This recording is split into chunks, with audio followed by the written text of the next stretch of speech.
The federal government started to talk about the Indian problem. The government at this point wants all of the land. They're not happy being neighbors with the tribe. The federal government is now a key player in our history. It was an exciting time. It was a time of great change. Our battleground is going to be in courthouses and within the federal government. Peace treaties, reservation treaties, and removal treaties. As the colonial wars were winding down, it really ended for us after the War of 1812 and the victory of the Americans over the British. And, the American government started to become much more involved at that point. They really weren't concerned with outside enemies and outside pressures, and they looked inward. And what was remaining were the tribal communities and the nations that had sided with the British, and they became much more involved in trying to decide how our ancestors were going to live, where they were going to live, and what engagement they were going to have with the federal government and the settlers around them. The federal government started to talk about the Indian problem during this period. And the Indian problem is essentially, what do we do with Native Americans who have been living on lands that we want to occupy and who we have engaged with as separate governments for generations, and that we now want to deal with as wards of the government, as people that we can control. So in this section, we really broke the treaties down into three distinct types of treaties. First are the peace treaties, which did exactly what it sounds like. They ended belligerence, and that was the extent of what they were trying to do. The next set that we addressed are reservation treaties, where the federal government was trying to really control the landscape and the environment and the square footage and mileage that tribes were actually able to occupy. And the third set of treaties we talk about are the removal treaties. And these are really what started to change the history for tribes. After 1830, there were not treaties negotiated that did not have some kind of clause in them that called for the cessation of lands in the Great Lakes region and the removal of tribes west of the Mississippi. The overall goal of the Treaty Gallery is to make this particular time in history not seem so boring or inundated with legislation and words and policy, but to make it interesting to everybody, of all age groups, of all knowledge backgrounds. That's why we wanted to include an interactive in there, but also a lot of cool artifacts that would have been present at that time and would have been gifted to ancestors. In the Treaties Gallery, we had to think about what the subject matter was going to be. It's a very text-heavy section, and we're really starting to talk about some of the very detailed treaties and constitutional language that shaped the history of our community in a very, very bold way. So we decided to go with very institutional colors. We chose a institutional gray and a color called federal blue.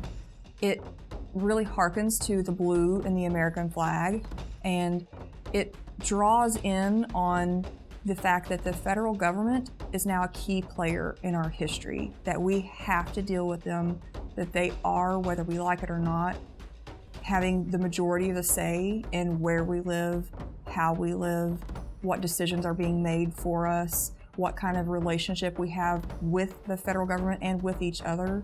And so we really wanted to sort of make the federal government seem imposing in this section. And I really think highlighting that federal blue and having that bold blue wall when you walk around the corner helps to do that.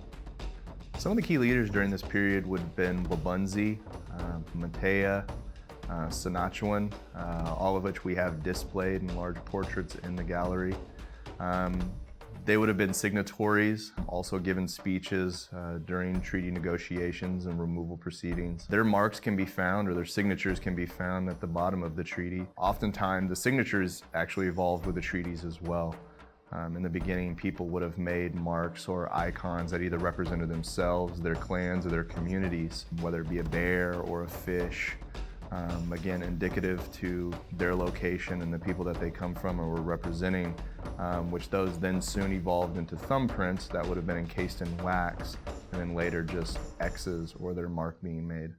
Yeah, we wanted to work really hard in replicating the treaties and making these documents look as real as possible, from the small little intricacies to the degradation that would have truly been seen on those. The company that we worked with did a really great job in crafting them. Visitors to the gallery, I think, are surprised to find out that they are replicas.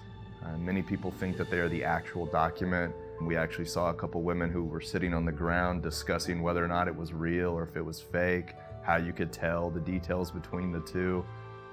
We decided to incorporate the Marshall Trilogy into this gallery because, along with the other federal decisions that were coming down and documentary changes that were happening to us, we're dealing with treaties, we're dealing with the Constitution. The other branch of the government that we need to think about is the Supreme Court, the judiciary. The Marshall Trilogy drastically changed the history of Native Americans and their relationship with the federal government. It decided how we would be treated by the federal government. It decided how we would engage with our land base and what rights we had over the land base.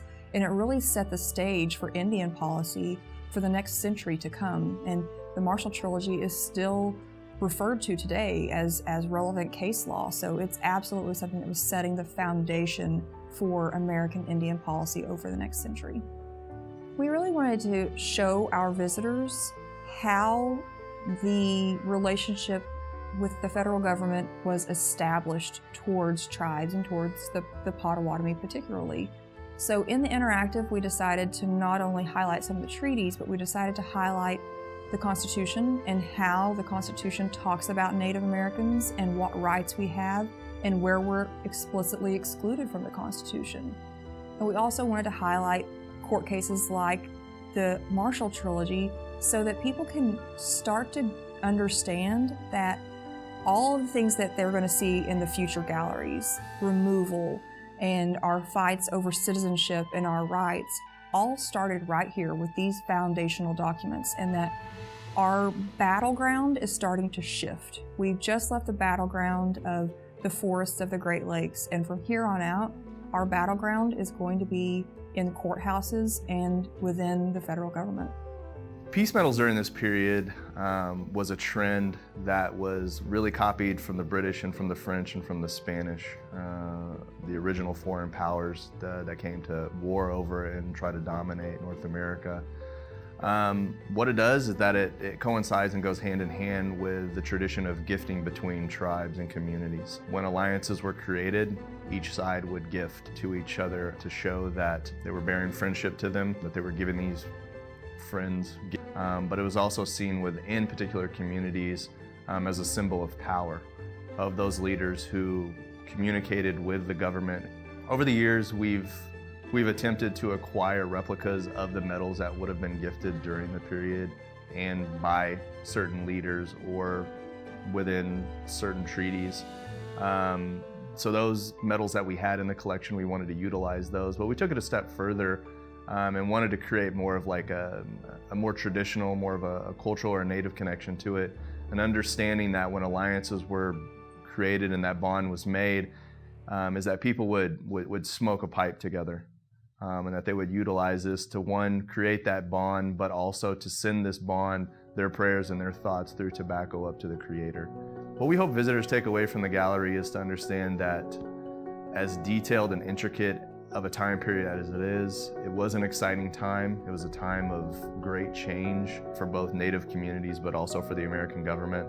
And truly it was the establishment that led to the way in which America is today, through treaty making, through land acquisitions, but also the relationship with Native communities and foreign communities as well.